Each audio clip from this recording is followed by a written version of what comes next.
खुलुमबाय गोजोन फुंबिलिनि हामलायनाय जासिनाय जों बडलेण्ड खौराङा आं रमेन बर'आ नोंथांखौ बरायबाय। दिनैनि गाहाय रादाबफोराव दङ मेट्रिक आनजाद आरो आसाम हाइ माद्रासा आनजादनि गोदान आयेन फोसावदों। मेथाइ खनगिरि निकिता बर'निसिम बेस्ट डिबेट फिमेल आर्टिस्ट 2018 बान्था। खुंगा 16थि अल इन्डिया आन्थाइग्रा बड'सा भलिबल चेम्पियनशिप 2019 फैगौ 7 जानुवारिनिफ्राय खुंसिगोन। नेपाल घाइजानाव बाथौ गौतमनि आलांगा सावरायज' खन्थाइ खुंदों। बाक्सा रुपहियाव हरखाब मोब्लिब ताराव नांनानै गंसे टाटाल मबाइल गारिया खामदों। इउएन एकाडेमि बेरगावआव बिगियान आरो सानखान्थि आयदानि फोरोंगिरि गोनांथि जादों। क'क्राझार बिस्मय दख'रा थाइगिरि बिलि गामियाव रायजोनि माइ बाख्रि बेखेवदों। अदालगुरियाव फालांगियारि मेला खालामनायखौ लानानै फालांगिरि सुबुंफोरा बेरेखा खालामदों।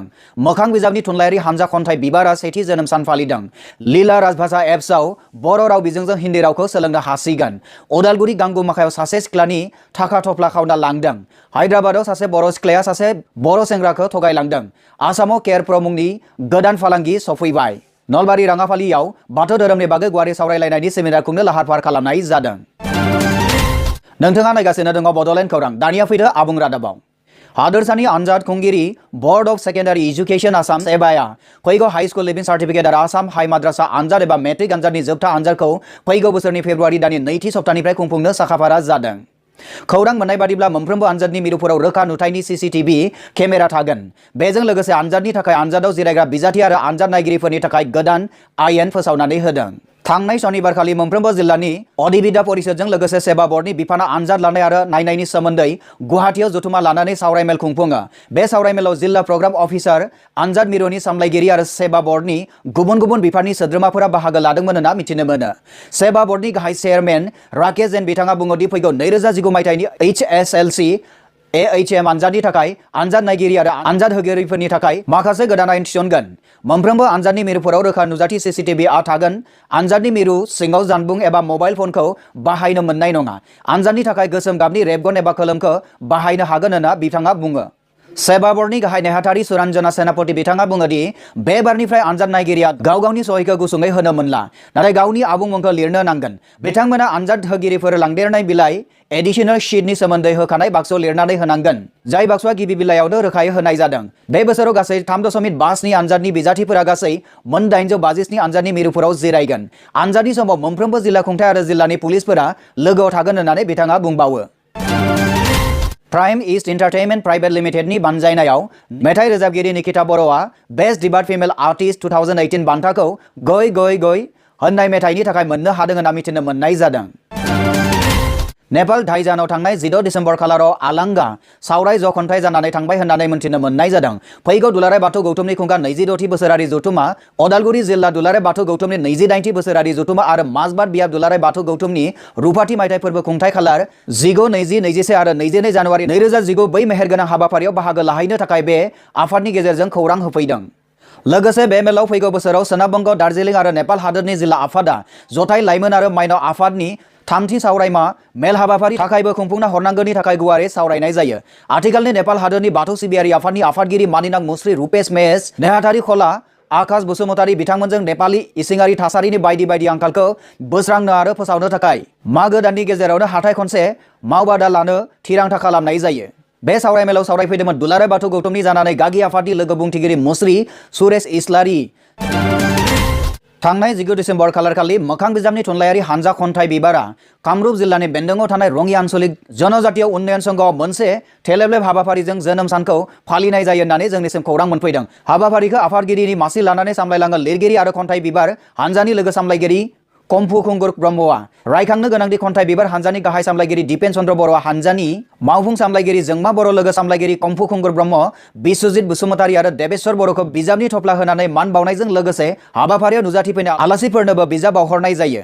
रायखांनो गोनांदि थांनाय 2017 मायथाइनि 19 दिसेम्बर खालि खन्थाइ बिबार हानजाखौ जोनोम होनाय जादोंमोन।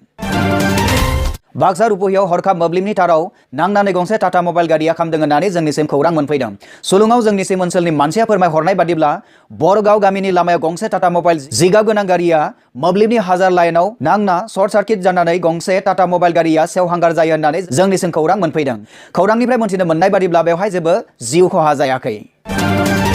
लीला राजभाषा एप्सआव बर' राव बिजोंजों हिन्दी रावखौ सोलोंनो हासिगोन। Learn Indian language through artificial intelligence सुंद'यै लीला बे मबाइल एपनि जोहै बर' रावखौ लाफानानै गासै मोन 12 रावफोरखौ बिजों महरै हेफाजाब लानानै हिन्दी प्रबोध, हिन्दी प्रवीण आरो हिन्दी प्रज्ञा बायदि फरायजान सोलोंथाइ एबा डिस्टेन्स एजुकेशनजों सोमोन्दो थानाय हाबाफारिफोरखौ न'आव थानानैनो सोलोंनो हासिगोन।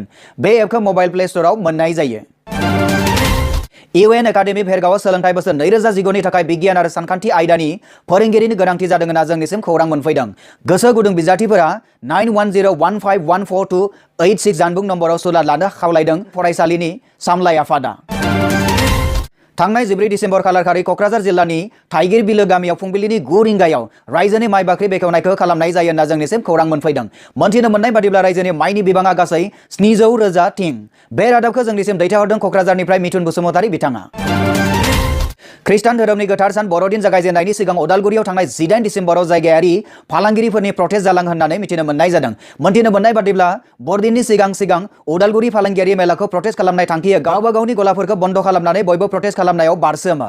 मख'नो गोनांदि प्रटेस्ट खालामग्राफोरा बरदिननि थांखिया गावबा गावनि गलाफोराव बरदिननि समाव फाननो थाखाय मुवा बेसादफोरजों आबुं खालामनाय समावनो अदालगुरियाव मोनथाम इन्टारनेशनेल बानिज्य मेला खुंफुंनायनि थाखाय बायग्राफोरा फिसा फिसा गलाफोरखौ नेवसिनानै मेलायाव थांनाय जाथायखौ लानानै बे प्रटेस्टखौ खालामनाय जादों।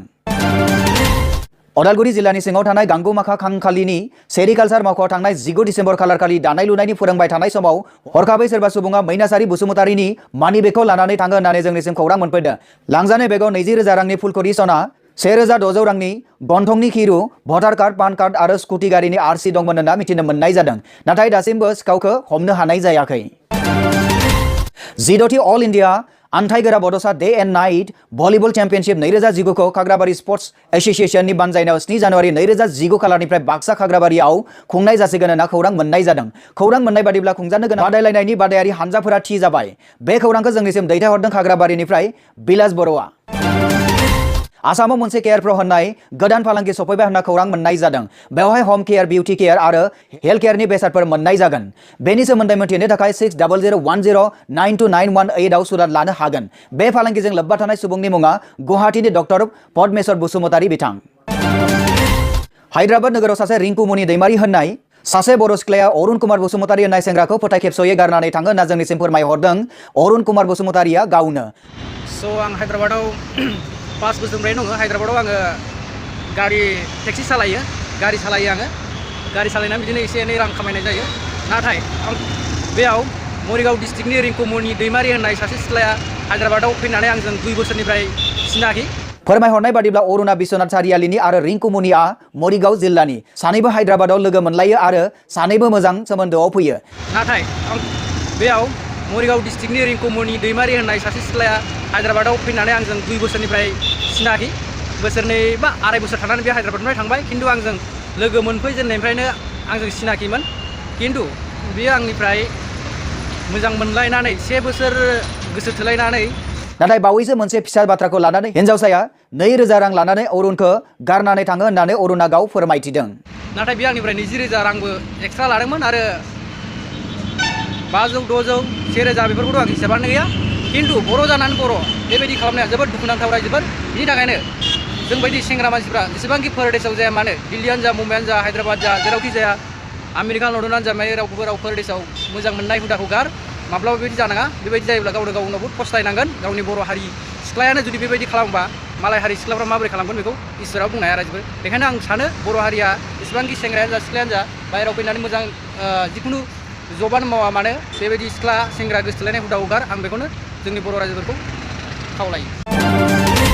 थांनाय 19/10/2019 खालारखालि नलबारि जिल्ला बाथौ गौथुमा राङाफालि बाथौ थानसालियाव बाथौ धोरोमनि बागै गुवारै सावराय लायनायनि सेमिनार खुंनो लाहार फाहार खालामनाय जायो। बे हाबाफारियाव बाहागो लाफैयो बाक्सा मुसलपुर जिल्लानि बाथौ गौथुमनि आफादगिरि आरो नेहाथारि बिथांमोना। बिथां आफादगिरि लक्ष्मा चन्द्र बर' बिथांनिफ्राय जोंनि खौरांगिरि रन्जन बर'आ फंनैसो सोंथिनि गेजेरजों माखासे खोथाफोरखौ मिथिनो नाजायो। खुलुमबाय।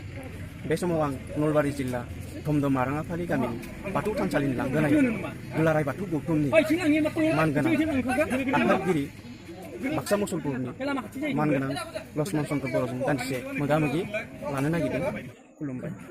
आच्चा, मानगोनां आफादगिरि नोंथांमोननि जितु बाथौ गौथुमनि मेन थांखिया मा? दा जोंनि नैबे बाक्सा मुसलपुर जिल्ला बाथौ गौथुमखौ दानाया बोसोरसे जाबाय। आरो बे बोसोरसेयाव जों थांखि हिसाबै जोङो नैबे मोसौखौ बाक्सा मोसौखौ जिल्लानि बेन्दोङाव थानाय मोनफ्रोमबो बियाबनि मोनफ्रोमबो गामि मोनफ्रोमबो न'खरखौ धोरोमनि फारसे सांग्रां लाबोनाय आरो बाथौ धोरोमखौ फोसाबनायनि गेजेरजों गोथार लामाजों दैदेनलांनायनि थांखिखौ लानानैनो दासान्दि खामानि मावगासिनो। आच्छा, नोंथाङा बे धोरोमनि बेलायाव गिदिंनानै माबोरै रोंमोन्दांथि मोनबोखौ नोंथांनि बे सोलिबाय थानाय जिउआव? धोरोम फोसाबनाय खामानियाव जिहेतु आङो गिदिंदों, न'खर आरो समाज फोसाबनाय थांखि लानानै गिदिंदों, बेवहाय आंनि रोंगौथि मोनसे होनो नागिरदों। बे जाहैबाय मोनसे गामियाव न'खरसेयाव बाथौ दुमनो थांनायाव जोङो मोनसे बर' समाजाव सोलिबाय थानाय गोदोनि मोनसे नेमखान्थिजों मोगा मोगि जानो गोनां जादों। बे जाहैबाय बे गामियाव बाथौ गायसनोब्ला बा सिजौ गायोब्ला होमबानिया भज होनांगोन आरो बेबायदियैनो खेथि बबेबा जायगायाव दाबो बाथौ दुमनो गोनां जायोब्ला रायजोनो अमा होलायनानै भज होनो गोनां अबस्था जानायखौ नुबोदों। दा फोसाबनायनि गेजेरजों बे बाथ्राखौ लासै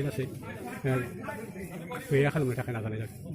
गाज्रि आसार खान्थिखौ बोखारनो थाखाय माबायदिहाय थांखि लानाय जादों बेखौ नोंथाङा एसे बुंफोरबा मोजां मोनगोन। जों प्रेक्टिकेलि खामानिखौ मावनायनि बेलायाव जों नुबोदों आरो बे बाथ्राखौ फोसाबनायनि गोनांथि दङ।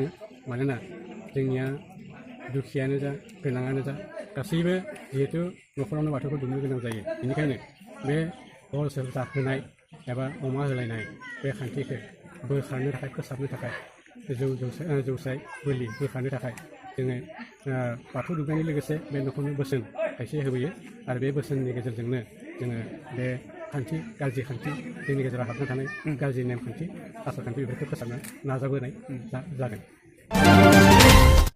बेजों लोगोसे दिनैनि रादाबाबो एसेनोसै। गोजोन्थों।